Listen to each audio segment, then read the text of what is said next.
Meet Shuichi Kagaya, your not-so-average high schooler who can turn into a creepy cute monster dog with a giant gun and a zipper running down his back. Yeah, it's as weird as it sounds. After rescuing the fearless Claire from a fire, she finds out his secret and literally hops inside him to fight. It kicks off with this random girl who finds a mysterious coin and decides, yeah, why not? And pops it into a vending machine at Hotel Mythos. The next thing you know, a man literally steps out of the vending machine like he's cashing in on a human gotcha pull. He thanks her for finding the coin. Like that's totally a normal Tuesday activity. Meanwhile, we meet our main guy, Shuichi Kagaya, your average polite loser, slightly ugly, awkward high schooler who's got his life pretty sorted out, or so it seems. He's sitting with his academic advisor, turning down a recommendation to a top-tier college. Everyone thinks he got rejected, but nah, Shuichi's just too indecisive to lock in the perfect future. After class, his classmate, Nana Mifune, tells him she got the recommendation instead, and even admits he probably deserved it more. But Shuichi, being the humble cinnamon roll he is, tells her she earned it. Cut to that night, our boy can't sleep, so he goes out for a drink and some mobile gaming therapy. But then he smells something off. Smoke. Not the someone's having a barbecue kind either. Following the scent, he finds a fire. And before he can think twice, his body just transforms into this big dog mascot-looking beast. Yeah, like a fuzzy murder plushie with super strength. He smashes through a wall, saves a girl from the burning garage, and vanishes into the night like some confused Scooby-Doo superhero. The only problem? He drops his phone. Next morning, Shuichi's freaking out. Imagine being a secret monster and realizing your unlocked phone is sitting at a crime scene. But surprise at school, the same girl he saved shows up holding his phone. She knows, and she's smiling. They meet up on the rooftop, where she basically calls him out like, "Hey, you're that monster dog, right?" Shuichi tries to play dumb, but she's not buying it. Then she straight up pushes him off the roof. Cold move. But hey, it works. He transforms midair to survive. Now she's got proof, snapping pics like paparazzi. This girl, Clair Aoki, she's wild. She drags Shuichi into her world of monsters and secrets, showing him this golden coin she's been keeping. Shuichi's clueless, but Claire's dead serious. She wants answers. So she brings him to her apartment, gets comfy, changing clothes right in front of him, and tells him he basically owes her for ruining her suicide attempt. Yeah, not awkward at all. She spills how no one believed her about monsters until she found him. And then plot twist number 3, a girl barges in through the balcony. Claire immediately says, "Enemy!" The girl demands the coin and starts fighting. Shuichi jumps in, transforms again, and manages to pin her until she drops the bomb. People can gain power by trading everything else away. Then, she transforms too, into a monster like him, and sends Shuichi flying with one powerful kick. Hikawa, a track star whose dreams of reaching the national tournament are basically crashing and burning. She's stressed, frustrated, and desperate for an edge. One day, she overhears some freshmen gossiping about this creepy vending machine that grants wishes if you insert a weird gold coin. Sounds like a scam, right? Well, Hikawa doesn't have much to lose, so she hunts down the machine, drops in her shiny coin, and out pops this creepy alien dude who thanks her for finding his coin. As a reward, he offers to grant her one wish. Naturally, she wishes to be faster. Good news, it works. Bad news, her arms and legs mutate into some freaky non-human limbs. She's fast, alright, but also effing weird. Realizing she can't show up to a track meet looking like an Olympic werewolf, Hikawa panics and starts searching for another coin to fix herself. No luck until she spots Claire Aoki holding one. Hikawa stalks her and Shuichi all the way back to Claire's apartment. The moment she gets her shot, Hikawa attacks. She totally wipes the floor with Shuichi, saying she only wanted the coin, but now, since they've seen her face, she'll have to kill them. Talk about overreacting. Claire, thinking fast, blasts her with pepper spray because monster or not, that stuff hurts, and tells Shuichi to fight back. Instead, he grabs Claire and books it out of there. While catching their breath, Shuichi asks how Claire even knew Hikawa was an enemy. Claire just shrugs. If someone randomly shows up on your balcony looking psycho, you assume they're an enemy. Fair point. Then she notices something bizarre, a zipper on Shuichi's back. Yup, an actual zipper. Shuichi's like,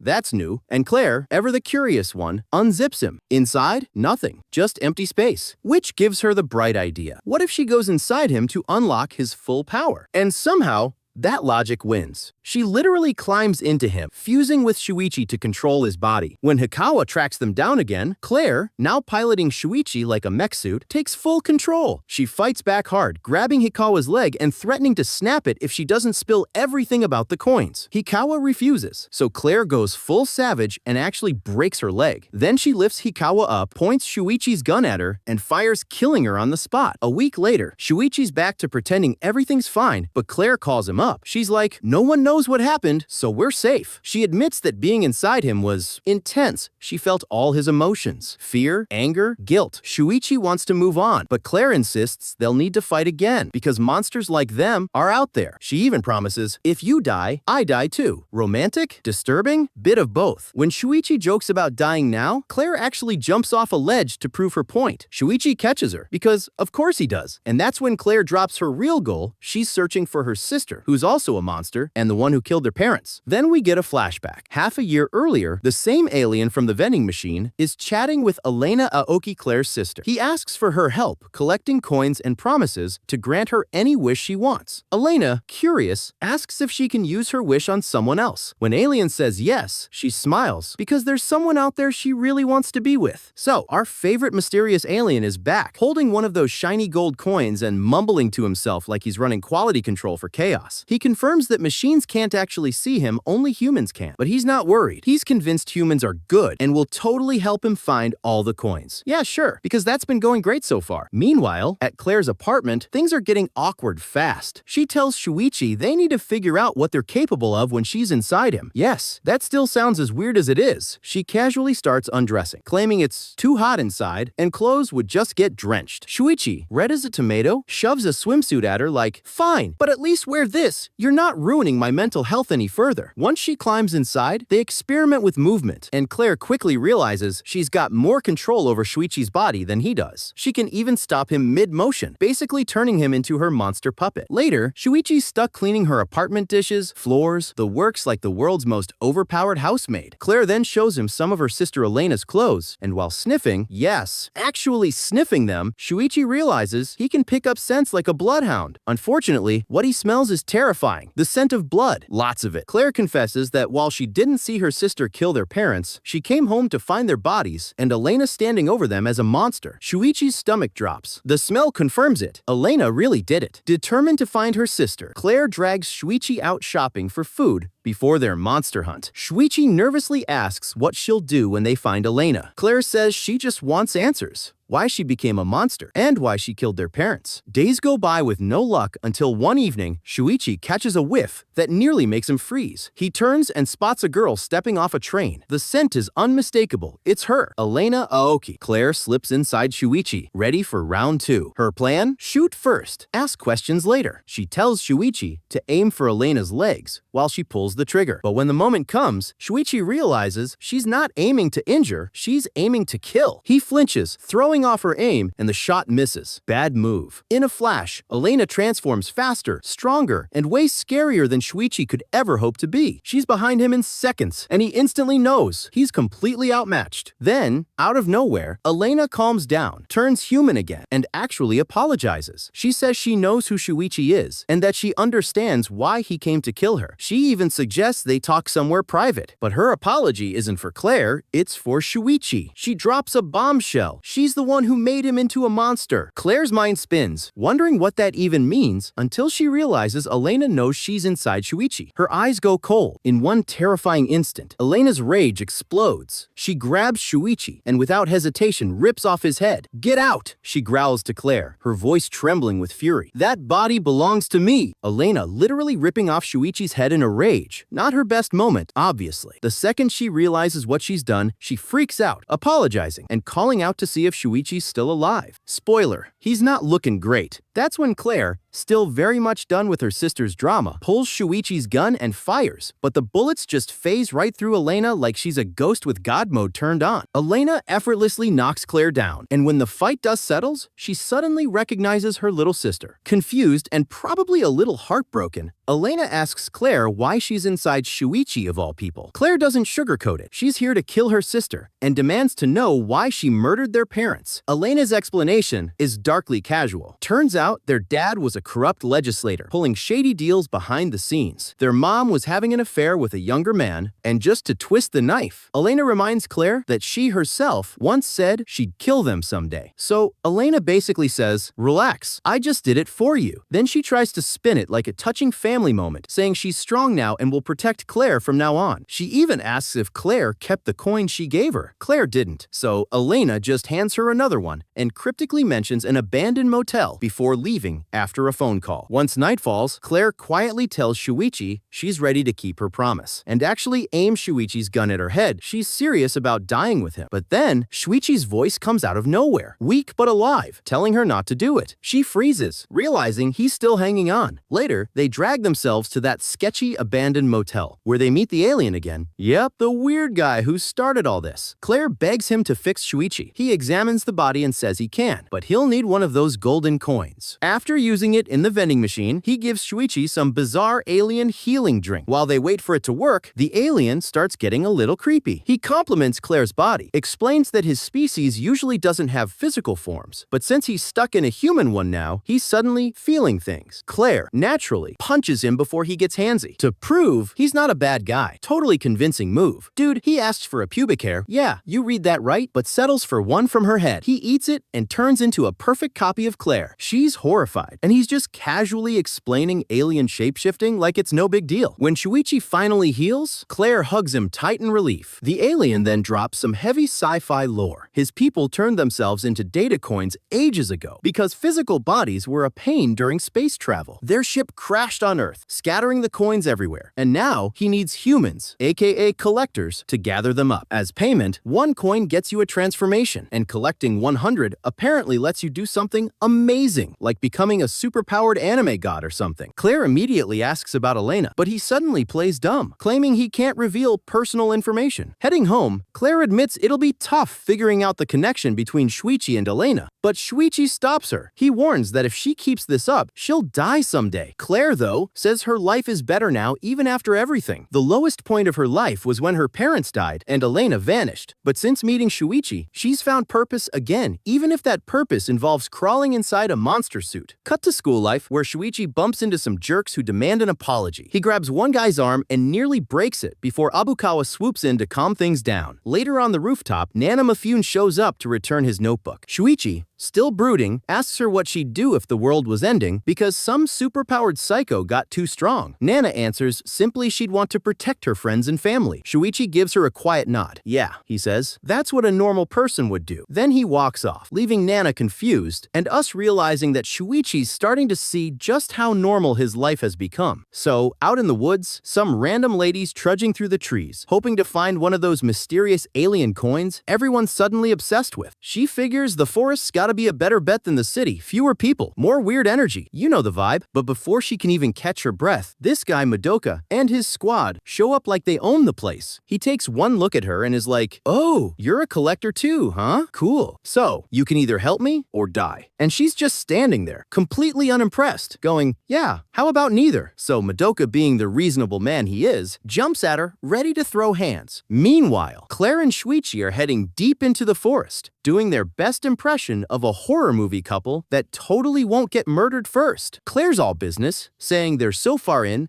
that any person they meet's probably a monster. Shuichi's not exactly thrilled about that part. Claire, being her usual chaotic self, tells him if they do meet someone, they should probably just attack first. You know, preemptive self-defense and all that. Shuichi's like, that's kinda murder. And she's like, that's kinda survival. Fair point, honestly. She lays down the plan. If they see a monster, Shuichi transforms right away, no hesitation, cause protecting their identities is priority number one. Then Shuichi sniffs the air like a bloodhound and goes, something's out there, like 200 meters away. Claire immediately starts stripping, because apparently that's part of the strategy, and dives into Shuichi to form their monster combo. They track the source and find this absolute unit of a guy standing in the clearing. Shuichi instantly knows this guy's trouble. The man casually mentions this is the first time someone's actually approached him usually. Everyone just books it the second they see him. That's not intimidating at all. Claire, trying to play it cool, says they're not enemies, just looking to talk. The dude's like, nah, I'm not even collecting coins. I just wanted strength from the alien, and now I'm too strong for normal people to even fight me. Shuichi, probably realizing this conversation's going nowhere, throws a punch, but the guy blocks it like it's nothing. Claire takes over and lands a hit, but it might as well have been a mosquito bite. She explains they're not trying to hoard power, they just don't want dangerous people to get the coins. The guy smirks, yeah? Prove you're not dangerous. So Claire pulls out the gun and fires. He blocks it again and goes, oh cool, so I can block bullets now. He's basically treating this as a training montage. Then he chills out, says thanks for the attempt on his life, and introduces himself, Tadanori Sanbei. He's like, since you went for the kill, I'll go all out too. He shows off his own martial arts, bending backward in this freaky contortionist pose before slashing the ground like some superpowered gymnast. It gives Shuichi just enough time to grab Claire and make a run for it. Tadanori goes hunting for them again, but Shuichi sneaks up and restrains him. Claire pops up behind, gun ready, and Tadanori suddenly realizes, wait, that's the same voice he heard from the monster. And he finally admits defeat, especially after seeing Claire's serious, I'll actually shoot you eyes. He powers down and tells them if they risk their lives to beat him, they might as well kill him. Claire just shrugs like, nah, not worth it. Then out of nowhere, another weirdo named Pseudo shows up, demanding their personal info like some sketchy telemarketer. Before he can finish his villain speech, Tadanori's like, yeah, no, transforms again, and absolutely obliterates the guy. Zero hesitation. Claire bursts out laughing, realizing not every monster's on that god-tier level like Tadanori. She then convinces him to tag along, promising more fights if he helps them collect coins. When Tadanori asks what's up with their relationship, Shuichi just casually explains that he turns into a monster suit and Claire climbs inside him. Tadanori's face says it all, but when he hears Shuichi risk himself as bait to protect Claire, Tadanori nods seriously and goes, all right, you're a real man. That's the end of the recap. Let us know if you want part 2 by leaving a comment in the comment section down below. Also, don't forget to like this video and subscribe to our channel to avoid being virgin forever. See you guys in the next video.